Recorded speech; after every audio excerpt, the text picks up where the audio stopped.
jenne bagana ganufte kulari saba baganu dalate oranande namni ke dubisi yake fojedu abaku kufisi Jawar Washington ወክሎ ሎስ አንጀለስን ወክሎ ሲያትልን ወክሎ ኤሪትሪያን ወክሎ ሰላምታ እንዲያቀርብላችሁ ወደዚህ ጋብዘዋለሁ።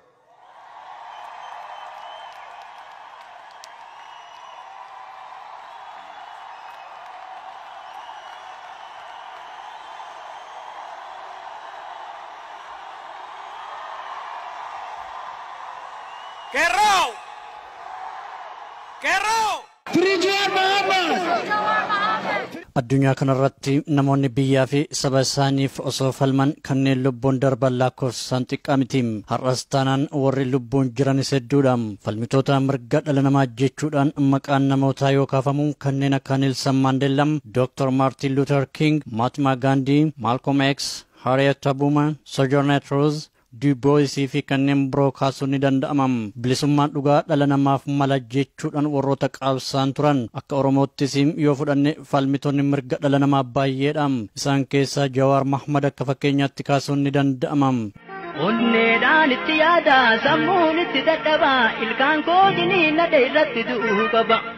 Jawaar Mohammad caamsaa 12 bara 1986 godina Arsii aanaa Dhummuggaa jedhamutti dhalate. Jawaar mana barumsaa Sallaatti sadarkaa tokkoffaa barataa kan ture yoo ta'u mana barumsaa sadarkaa lammaffaa immoo haga bara 2003 magaalaa Adaamaatti barataa tureera. Jawaar hiree barumsaa biyya alaa argachuun United World College of South East Asia jedhamu biyya Singaaporitti barataa akka ture beekamaadha. Gaafa biyya Singaaporitti barataa turettis eenyummaa Oromoo addunyaa barsiisuutti fufe. Chibooda bara 2009tti University Stanford jedhamurraa Political Science eebbifame. Bara 2013tis Columbia University kan New York jiru irraa Masters Degree eebbifame. Jawaar bara 2006tti gaafa barataa University Stanford turetti waldaa dargaggoota Oromoo biyyaalessaa yookaan International Oromo Youth Association jechuun hundeesse. Waldaa dargaggoota Oromoo guutummaa addunyaarra jiran qindeessu gorsuu fi kallattii eenyummaa isaaniitti akeekuun sirna cunqursaa mootummaa Itoophiyaa duraan ture irratti biyyoota alaatti hiriira qindeessuun mormii geggeessaa tureera. Keessumattuu bara bulchiinsa wayyaanee keessatti akka uummattoonni biyyattii marti mataa ol qabatanii hacuuccaa jala ba'aniif Jawaar qooda olaanaa gumaachee jira. Uummattoonni biyyattii hundi sirna hacuuccaa jala ba'anii sirna bulchiinsa dimokiraasii dhugaa akka arganiif nama kutannoon hojjetaa tureef ammas itti jirudha. Akka fakkeenyaatti bara 2014 gaafa maastar pilaaniin Finfinnee irratti mormiin eegalee kaasee Jawaar qeerroo Oromoo suduudhaan qindeessuun shoora guddaa ba'aa tureera. Keessawuu baroota 2015, 2016 fi 2017 gaafa qeerroon Oromoo loltoota agaaziitii lafarraa dhumaa turanitti Jawaar jala bu'uun rakkoolee ta'aa turan addunyaafis saaxilaa ture.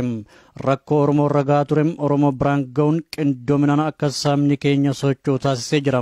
Sochii fi wal dhageettii sabni keenya dhageessiseen sirna cunqursaa mootummaa wayyaanee ofirraa qaarisuun jijjiiramni dhugaa akka argamuuf aarsaa hedduutu kafalame. Halkanii fi guyyaa jala bu'uun Jawaar Mohammad mormiilee turan gama feesbuukii isaatiin uummata biraan ga'uu fi qindoomina qeerroo Oromoof kallattii kaa tureera. Kana malees qondaalota mootummaa dhalataan Oromoo ta'anis humneessuun akka isaan mataa ol qabatan taasisuu keessatti gaheen Jawaar bahaa ture qooda leencaa jechuun ni danda'ama. Keessumattuu obbo Lammaa Magarsaa jajjabeessuu fi miidiyaalee maraa irratti Jawaar dhaadheessaa turuunis ni yaadatama. Qeerroo faantummaa agarsiise. EPRDFis safe exit kan uume biyyattiin wal waraansa hamaarraa kan hambise ejjennoo Lammaa Magarsaa fudhateedha. Kanaaf galata guddaa nama maluuni. Jawaar halkaniif guyyaa jala bu'uun rakkoolee saaxiluu itti fufe. Qeerroo Oromiyaa si'achiisuu fi humneessuudhaan dammaqse. Sabboonummaa fi bilisummaan daa'ima caalaa akka mi'ooftus itti himaa ture. Jawaar Mohammad bitootessa tokko bara 2014tti OMN bu'uureessuun adda dureen dhaabbaticha hoogganaa turuunis ni yaadatama. Ilmi uummata isaatiif dhalate Jawaar Mohammad ejjennoon isaa yeroo hundaa dhugaaf falmachuudhaan Jawaar sabboonummaa Oromoo irratti kutannoo fi ejjennoo jabaa akka sibiilaa nama qabuudha. Gabaan Oromoo sabboonummaa ofiin boonu saba ofiitiin boonu malee alagaa jala shuluqluqu hin fudhattu. namni an Oromoon hooggana jedhe uummata Oromoo amanuu qaba. Jawaar Mohaammed gaafa biyyatti galee jijjiiramni dhugaa argameera jechuun laaptooppii isaa pirezidaantii mootummaa naannoo Oromiyaa wayittasanii obbo Lammaa Magarsaaf dabarsee kenne.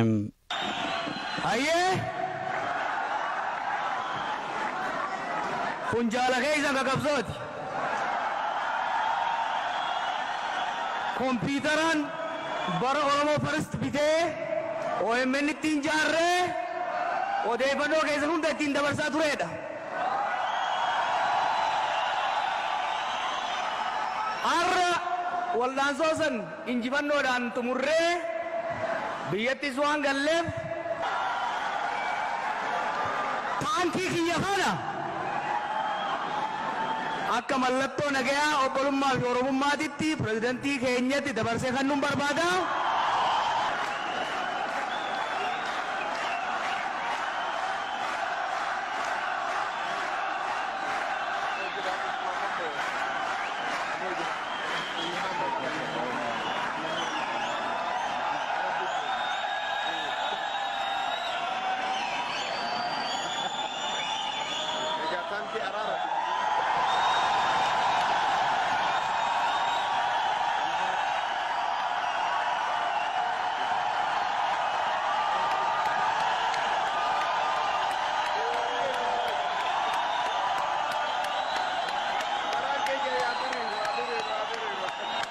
nama ummata isaatiif galata oolee galateeffachuu malee silaa hidhuun hin malle ture.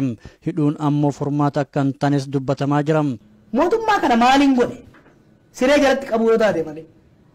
Qe'ee keessa deemee uummata irraa tasgabbeessuu yoo taate malee. Waan hin beeku dhoysee isaaniif kijibuu yoo taate malee. Jawaar Mohaammed ummata isaatiif ciichee hojjechuu malee badii takkas akka hin qabne namoonni hundi ragaa bahaa jiru. Caalmatti ragaan kana obbo Lammaa Magarsaa gaafa Jawaar biyya gale galma barkumee keessatti afaan isaaniitiin goota keenya jechuun faarsanii turan.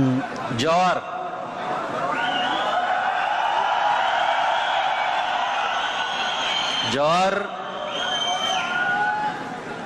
daayireektara OMN qofa otoo hin ta'in ilma Oromoo, qabsaa'aa Oromoo,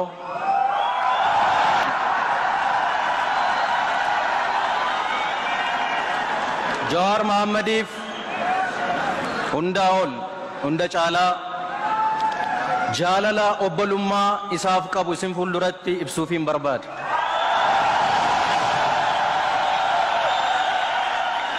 Kan Jawaar dhama'aa jiru saba Oromoo fi kana baruun dirqama, kana baruun hayyummaadha, kana beekuun qaroomina. Adoolessa 3 bara 2020 waajjira Oromiyaa Miidiyaa Neetworkii kan Finfinnee jiru loltoonni mootummaa cabsanii meeshaa hunda guuranii deemuun ni yaadatama. OMN'n qabsaa'aa saba Oromooti, miidiyaa qofa miti. Kanaaf qabsoo saba Oromoo keessatti hirmaatee gumaacha guddaa taasisaa ture waan ta'eef kanarraan geenyu kana keessatti gumaacha inni taasiseef carraa kanaan galateeffachuun barbaada.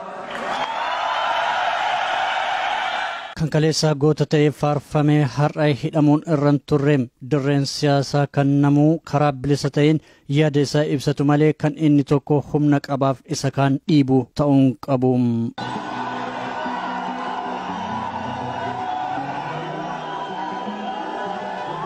Gameessa koo yaa Badamaa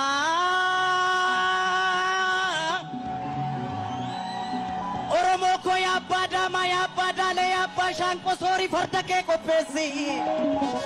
Ilma gaafa xiiqii kan onnee uummata Oromoo sabboonummaan booji'ee mana hidhaatti darbatamuun taatee dhiyeenya kanaati.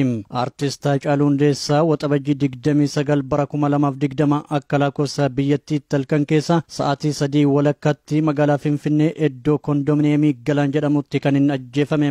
Waxabajjii 30 bara 2020tti reeffi gooticha Haacaaluu Hundeessaa iddoo dhaloota isaa Ambootti akka geeffamee awwaalamuuf imalli Finfinnee irraa eegale. Battala namoonni kumaatama hedduutti laakkaman reeffa gootichaa geggeessuu eegalanitti poolisoota federaalaa fi hirmaatota jidduutti wal dhibdeen uumame.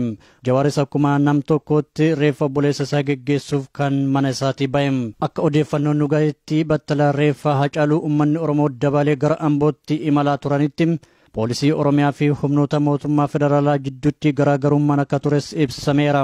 Poolisoonni Oromiyaa Jawaar Mohammad dabarsineen kenninu jechuun humnoota federaalaatiin wal dura dhaabbannaan sa'aatilee muraasaaf akka itti fufeessi odeeffannoon nu ga'ee ture. Kan ta'e ta'uu humnoonni mootummaa federaalaa humna dabalataa dabalachuun Jawaar Mohammadii fi wardiyyoota isaa dabalatee obbo Baqqalaa Garbaa fi namoota 35 qabanii gara mana dhageessan. Ilmi uummata Oromoof dhalate kun hidhamuun hin malle kanneen jedhanii dubbatanis baay'eedha. Kana malees ilmaan Abbaa Gadaa jedhamuun faarfamaa turan silaa gadi taa'anii waliin haasa'u, wal gorfachuu fi kallattii qajeelaarra wal kaa'utu qajeela malee wal hidhuu fi hiisisuun Oromoo hundaaf qaanyiidha jedhanii warroonni yaaddanis lakkoofsaan xiqqaa miti.